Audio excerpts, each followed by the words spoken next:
If you really want to know what happened, Inspector, ask Toby. Yes, Toby, who is only a ventriloquist dummy, but who knows more than you think. If you want to hang me, let him be a witness.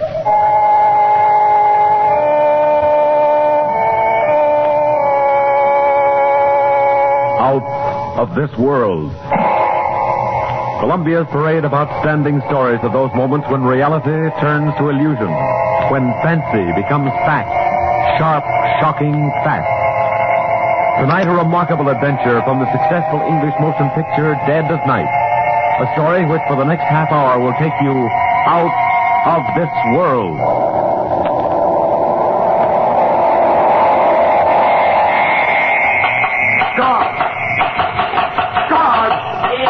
Tompkins, here now. Enough of that noise. You're disturbing all the other prisoners. God, tell me, where's Toby? What have they done with my Toby? So it's Toby again, is it? Now stop all that fuss about the dummy. I warned you before any more noise in that solitary confinement for you. But I must see Toby. Oh, God, I'll pay you anything if you'll bring Toby to me. You ventriloquist, a queer one. All this fuss about a talking doll. He's not a talking doll. Don't you understand? He's Toby. Where is he? What's happened to him? How should I know? Probably safe enough. The inspector will take care of him. Well, you tell the inspector to send Toby back to me. Back to me, do you hear? Tell him I want Toby and I want him right now. Sure. Inspector Dodds will be happy to do anything you say. You're an impertinent fellow. You're a rough one, all right. You're just lucky I ain't in here for murder. Lucky that fella Leswell you shot is coming along, all right. Leswell? Whatever happens to him makes no difference to me. I wish he was dead. He tried to steal Toby from me. No, ain't that a pretty thing to say? Ain't you a charge? I'm sorry I caused you any trouble. All I want is one favor, please. Go to the inspector, go to somebody, go to anybody and tell them that I've got to see Toby. I've got to see Toby.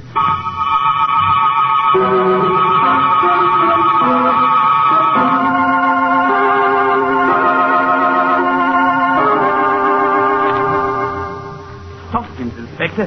He's raising a devil of a row down in the cells. Keeps yelling he wants his dummy brought back to him. I see. Well, if letting Tompkins have the dummy will keep him quiet, perhaps we can arrange it. Oh, good heavens, sir. Is that him there, in the chair? Huh? Oh, yes, that's Toby. How cool. Sits up in the chair real lifelike, don't he, Inspector? Amazing, ain't it? It's fantastic that a man could be attached to such a thing. Queer how Tompkins keeps saying, if you want to know why he shot Laswell, ask the dummy.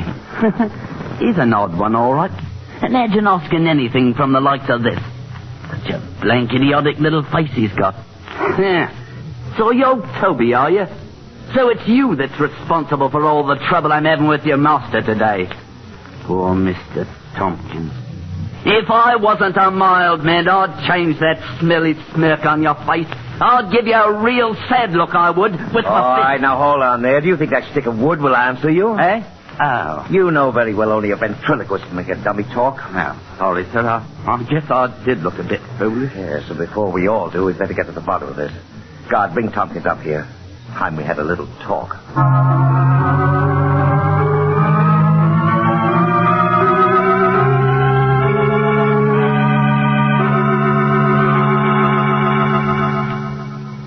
Tompkins, if I promise that Toby will soon be returned to you, will you cooperate with me?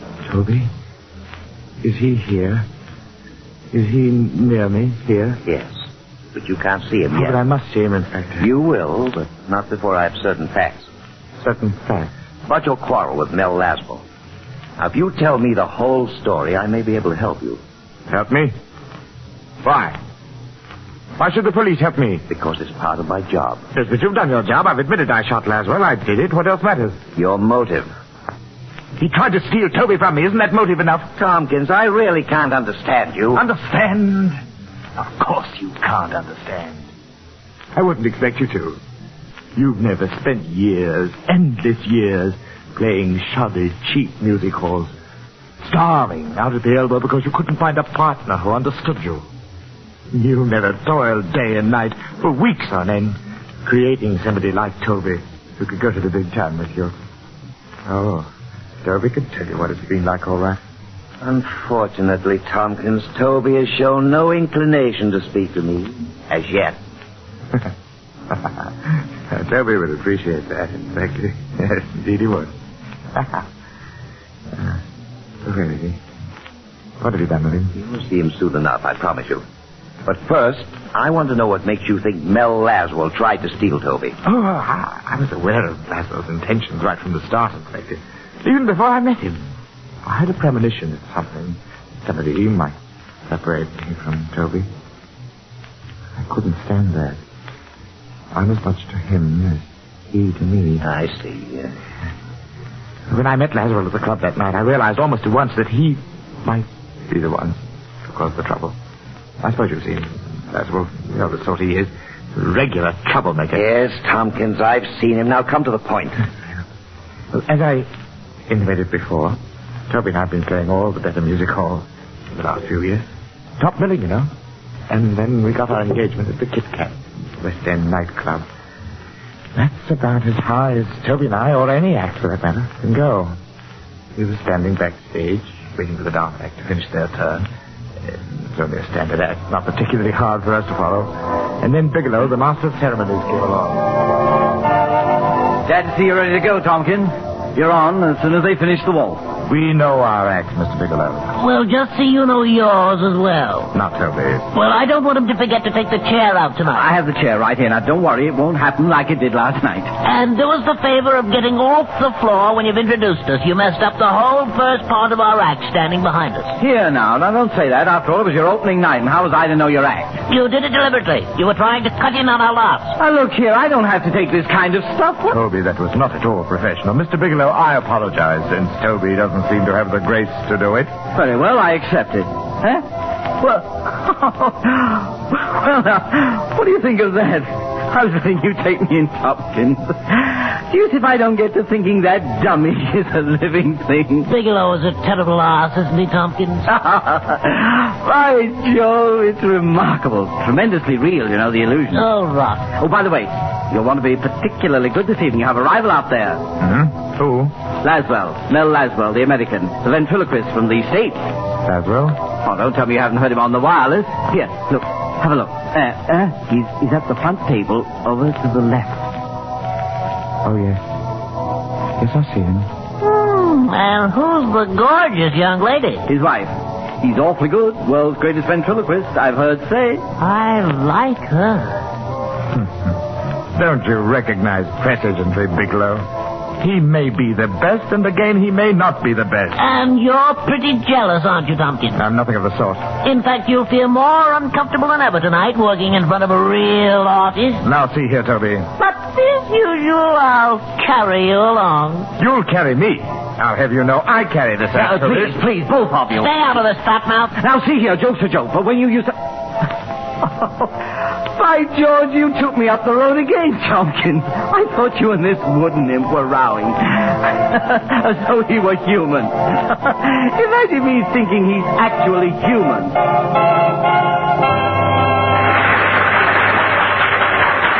Stop clabbering, rubber. Let's get out there and bring us on. Yes, of course. And don't forget the chair. Oh, yeah, where is it? Oh, here it is. Look, I'm going to introduce Laswell before I bring you off. Must you? That's right. Give the boy and girl a great big hand. The finest dance team in all the United Kingdom. And now, ladies and gentlemen, and visiting royalty, before I present to you our next little feature, I'd like to call on a distinguished variety artist who is here tonight. You've all heard him on the American wireless and seen him in the American cinema. Mel Laswell. I ask Mel Laswell to stand up and enjoy that well-known Kit Kat hospitality. I'm sure that beautiful woman he's with is a much happier burden on his knee than Mickey O'Toole, whom you've seen so many times. Stand up, Melvin Laswell. And now I want to bring on an act the like of which Mr. Laswell has never seen. Our own British ventriloquist, Eric Thompson, and his talking timber, Toby.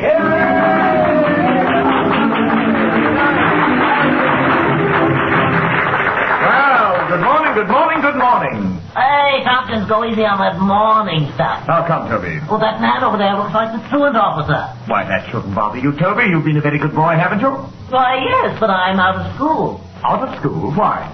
Appendicitis. Out of school because you have appendicitis? No, not because I have it, but because I couldn't spell it.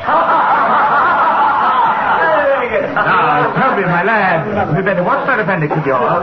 After all, people die of appendicitis, you know. And then you'd be a skeleton. I bet you don't even know what a skeleton is. Get a good grip on your nose, darling. That guy's got the worst material in the British Isles. No, what a Please skeleton now, is. act as though you're enjoying this. People are watching Well, you. then, what is a skeleton? A skeleton is a lot of bones with all the people scraped off. You know, Toby, I saw a very strange thing the other day. Toby, are you listening to me? I said I saw a very strange thing the other day. All right, you saw a very strange thing the other day. I don't blame the dummy Go for being on, embarrassed. my master. Now, here, Toby, that's not the proper attitude for a bright lad like you. I said I saw a strange thing the other day. There were 12 men standing under one umbrella, and not one of them got wet. And not one of them got wet. Now, I know the payoff to this gag, but I won't say. And Mr. Laswell knows too, don't you, Mr. Laswell? What goes on here now? Come now, Mr. Laswell, I know you do. You give the answer. Toby, please. Please, darling, this is embarrassing. Well, Say Mr. something. Laswell, If this guy keeps riding me, I will get into this his act. dummy's dummy says that he saw 12 men under one umbrella and not one of them got wet. Why not, Mr. Laswell? Because it wasn't raining. Correct, because it wasn't raining. Now, you see, Tompkins, everybody knows your joke. I'm humiliated, actually humiliated to be up here with a third-rate ventriloquist like you. Well, if you don't like your material, why don't you try rewriting it? Rewrite it. Did you ever hear of anybody going into St. Paul's and offering to rewrite the Bible? Then just what do you propose to do about it? I'd go to work for Mr. Laswell in a minute if he'd have me. Melvin, may I work for you? No, let's go. Wait, Claudia. May I, Mr. Laswell? Well, I pay Mickey O'Toole 75 cents a week. He'll wind up in my fireplace if you'll work for 50. I work for nothing. Just to be near that beautiful woman beside you. Toby, that's the Lanswell wife. I don't care. I mean it. Ladies and gentlemen, you think this is part of the act, but it isn't. I think that Mr. Laswell is the greatest ventriloquist in the world. Ladies and gentlemen, please don't blame me for this. It's Laswell. He's speaking all this through Toby. He's trying to steal Toby away from me. Mel, is that true? Do you have something to do with this? Relax, honey. Get the rest of this routine. I'm being quite sincere, Mr. Laswell. I'll work for you and you won't have to pay me a tuppence. Mel, are you speaking through Toby? Well, Mr. Laswell, will you take me on? Watch him try to get out of this one, Claudia. I'm thinking about it, Toby. Oh, Mel. Toby, either you behave yourself or I'll kick you off the floor. That's right. Just when I'm about to get a good job, call the MC back, tell him you want to run away and hide. Come on out, Bigelow. Tompkins needs your help. All right. Just as you say, Tompkins. That's all, and thank you for this little impromptu surprise. Oh, brother, it's about time the MC took It's over. all part of the show, friends. All part of the Let show. go of me, Bigelow. I give him a nice hand here. You let that go, Katie! That's it, Toby. Toby, let it go.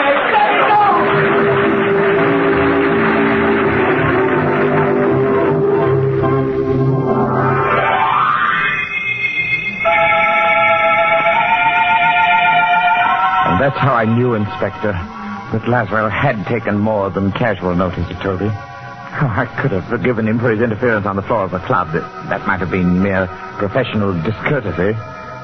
But there was something else in Laswell's attitude that made me fear the man. It was his personal interest in Toby. Now, he wanted to separate us. I became certain of this later when he came back to my dressing room pretending friendliness. Anyone in there? Who is it? No, Laswell, Tompkins. Mr. Laswell. Well? Oh, how do you do? You mind if we come in for a moment? All right. Please do. This is my wife, Mr. Tompkins. Mrs. Laswell. Mr. Tompkins? Won't you sit down? Throw those dressing gowns on the floor. Thank you. Well, so this is your boy. Nice carving job. I'm very handsome. Don't you think so, Mrs. Laswell? Well, you certainly are, Toby. Tompkins, I've been curious to know who made him for you. Don't put your hands on him. Oh, well, I prefer that you left Toby alone. Well, certainly you needn't worry. I'm quite handy with dummies myself. You certainly surprised me with that little act out front. Your own part in it surprised me, Mr. Laswell. Oh, believe me, Tompkins, I never You needn't intended explain to. anything. You'll see, Mr. Laswell, Tompkins' attitude requires some sympathy. He's quite aware he's not our equal. Keep quiet, Toby. Tompkins, how far does this gag go? That depends on you, Mr. Laswell, and on just why you came to my dressing room. Oh, only professional courtesy. If you've come to make some sort of a bargain for Toby, I am not going to permit it. Now, wait, Mr. Tompkins. I will not have Yes, it. wait, Tompkins. I will not permit it. Whatever the Laswells have to say to me is my affair. You might even pretend you're a gentleman and make a graceful expert. Toby, if you're trying to make me look ridiculous... I'm succeeding. Yes, I know. Now go on over behind the screen and get your makeup off. Very well, Toby, but I warn you... Beat it! Pay no attention to him, Mrs. Laswell. I don't. Well, I don't understand. This fellow's amazing. Not at all. He's stupid, really. Constantly interfering in my affairs. Mrs. Laswell, now that we're alone, may I tell you something? Something I'm sure you've heard before. What is it, Toby? That you're very beautiful. That I'm very fond of you, Mrs. Laswell. Oh, now, look here. And whatever Tompkins thinks, Mrs. Laswell, you're really a very nice woman. Well, I'll be... No, I don't like this. Tompkins. Yes? Come out here. Well, what is it? How far do you want to carry a joke? A joke? Either you apologize to Mrs. Laswell right Apologize? now... For what? For the last crack you just made through Toby. Did I? Listen, you... Really, Mr. Laswell, I don't know what you're talking about. Mel, darling, let's get out of here. You're not going to leave me, are you, Mr. Laswell? Please don't. You're an awfully funny fellow, Tompkins. Don't blame me for all this. Take me with you, Mr. Laswell. I just want to be near her. If you're afraid I'll make love to her, you needn't worry. I wouldn't. Tompkins, this is the most disgraceful demonstration I've ever heard. What can I do about him? Mel, please, come on. I love her. I'll do anything if you'll just let me go with you, Mr. Laswell. Anything. All right, Tompkins, you ask for it. Oh, no, Mel, don't hit him. Don't hit him. Oh, Mel. Why did you do it? The man's not natural. What's going on? Well, I don't know what's eating that fellow. Rib's a rib, but he doesn't know where to stop.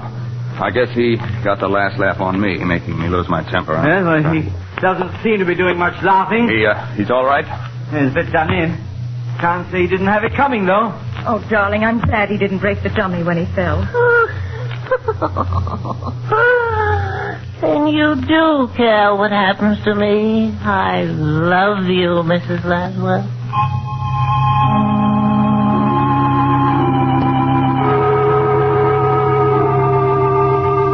So you see, Inspector, I should have known then that I couldn't prevent Laswell getting Toby. I knew they'd be plotting, the two of them. I see. One question, Mr. Tompkins. Yes. Would you say that Mrs. Laswell is an exceptionally attractive woman? To some men, perhaps. And since we know that you think and speak through the dummy, isn't it just possible that you may yourself find Mrs. Laswell, appealing? Oh, what is this rubbish you're talking? Are you interested in learning the truth of what happened, or are you trying to muddle me up? I'd like to hear the matter out, Mr. Tompkins. Sorry. As you well know, I was sacked by the Kit Kat on the spot. I hardly spoke to Toby all the way home. I wanted to impress upon him the misfortune he'd caused us. And at first I hoped that Toby's attentions to Mrs. Laswell had embarrassed them both so much that Laswells would no longer feel any interest in him. But in my heart I knew the Laswells hadn't finished, that at that very moment they must have been plotting. Plotting their next move to get Toby away from me. I'll tell you what that next move was. In our hotel, I carefully turned the key in the lock. Toby and I were secured for the night. I put him in his own little bed and then made ready for bed myself. As I moved around the room, his eyes followed me scornfully. Then I thought of the revolver in my bag. I took it out. With the revolver in my right hand and the key in my left, I lay down on the bed and waited. I dozed off. I don't know for how long. Then suddenly I was awake, my eyes staring. Toby was gone.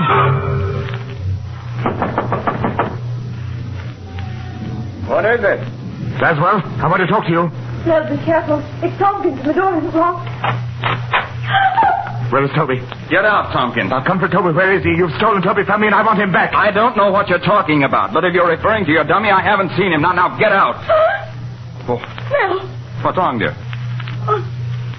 On the floor. On the floor at the foot of my bed. Toby. Toby, there you are. I found you. Oh, my poor little Toby, you've been kidnapped. Look, Tompkins, I don't know how your dummy got here. Toby. Toby, speak to me. Wake up, Toby. Look, Mel, look how he's shaking that awful thing as though he's trying to waken it. Oh, you're not deceiving me, Toby. You know very well I'm here. Go away and leave me alone. I'm through with you, Tompkins. Oh, Toby. Ghastly. Take it easy, Claudia. We've had all we can take of this, Tompkins. Are you going to deny you stole Toby from me? I certainly am. Look here, man. You're mad. You're ill. Ill, am I? You took Toby from me and you say I'm ill? I didn't take Toby. You brought the dummy here. You must have brought it here. Well, maybe while you were walking in your sleep, but you brought it here. I'm going to prove it. Stay away from the phone. Nellie has a gun. You can shoot if you like, but I'm going to prove to you that... Hello. Hello, give me the desk clerk, please. Tompkins, I won't go with you. I'm going to stay with her forever. If Mr. Laswell will let me. Clerk, this is Mr. Laswell in 722. I want to know if someone came to my room a few hours ago. Is this some sort of trick? A man came, you say, and he was carrying a ventriloquist dummy. You let him come up. Did you hear that, Tompkins? I'm not deceived by this. Will you describe the man for me, please? No, you're a devil, Laswell. You stole Toby from me, now you're trying to drive me mad. Well, here, take the phone. No, I won't listen! You're tricking me again! No, be careful! Well, you won't succeed this time!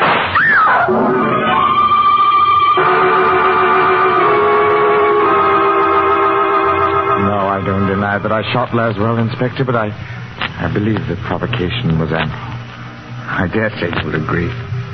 After all, Laswell turned a friend against me. An old and a very valued friend. Whom I miss very much. Tompkins, in due time, I may ask you to sign a formal confession on the basis of the story you've just told me. No objection. I'll sign it. Oh, by the way, Inspector, I wonder if now you might let me see Toby again. Well, I'd like to oblige you, but... It's only for a short while, sir. See, I felt rather badly about not seeing him, especially after our trouble. And if we were given a little time together, perhaps Toby and I could straighten out our affairs. Well, if you like, I think I can manage it. Perhaps have him brought down to your cell. Oh, thank you, sir. Thank you. Yes. Yes, I'm looking forward to seeing Toby again. I am indeed.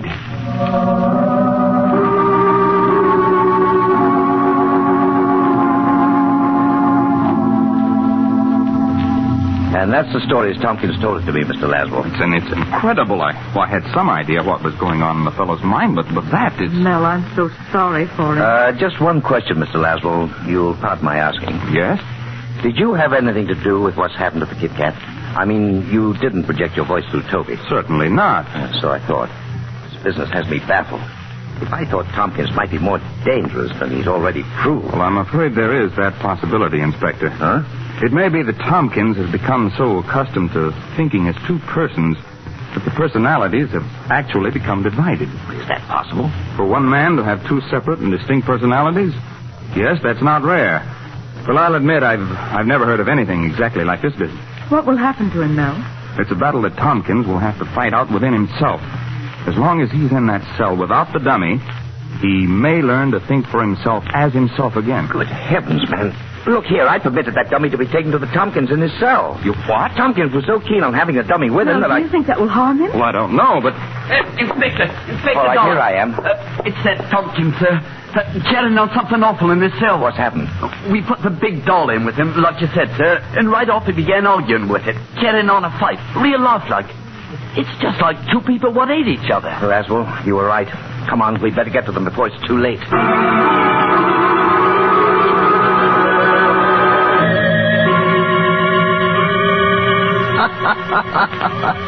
Well, all I can say is I knew you'd wind up this way sometime. Put away for keeps, a jailbird. Oh, Toby, I can't stand you having to talk to me that way. How can you be so ungrateful? I made you everything you are. Ha! You made me, did you? You were the smallest of the small till I teamed with you. Have you forgotten that once you were an empty, lifeless stick of wood? Oh, come off it, Tompkins. You're a regular slush pot of sentimentality. Please be a little kind to me. Get away from me. I can't stand the beggar. Why should I have anything to do with you? You've never done anything right. You couldn't even kill Lazarus. Oh, shut up, Toby. Shut up. Don't torture me. I wish you had killed him. Then his wife would belong to me. I could be with her forever. Oh, you fool. Don't you know that's impossible? You're just saying that you're jealous because I love her. Oh, no, I can't stand it. You're a monster. I've got to get rid of you. I've got to kill you, destroy you. Tompkins, take your hands off me. I'm through with you. Take your hands off. No. I'll kill you, you vulgar little swine. Little swine. You beast. Dirty beast, you die.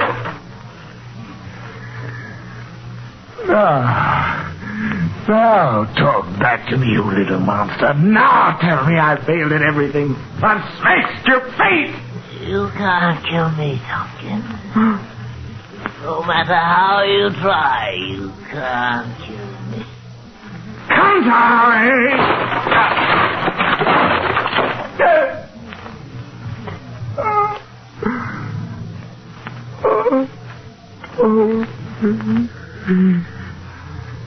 Toby, what have I done? Toby, I never meant.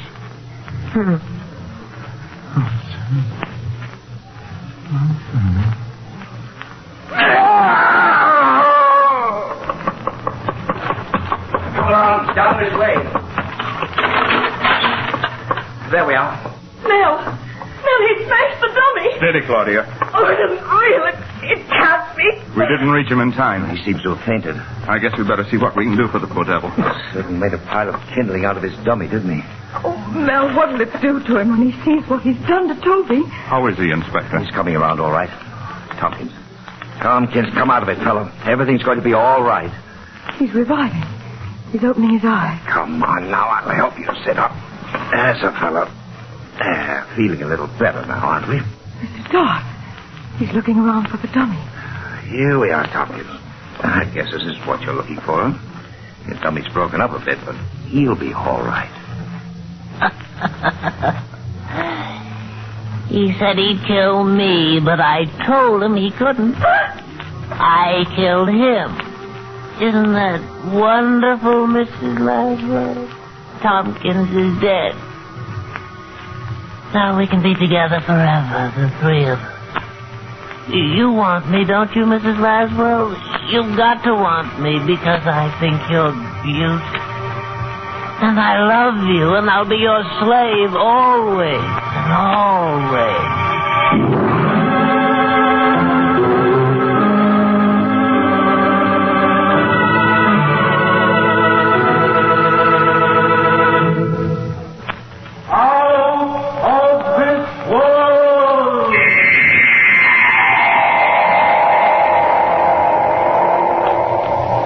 For the past 30 minutes, CBS has presented Out of This World, bringing you Charles Gusman's adaptation of the motion picture Dead of Night.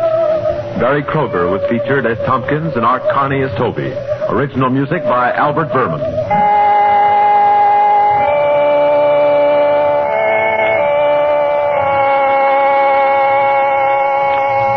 Out of This World is directed by John Mosman for CBS, the Columbia Broadcasting System.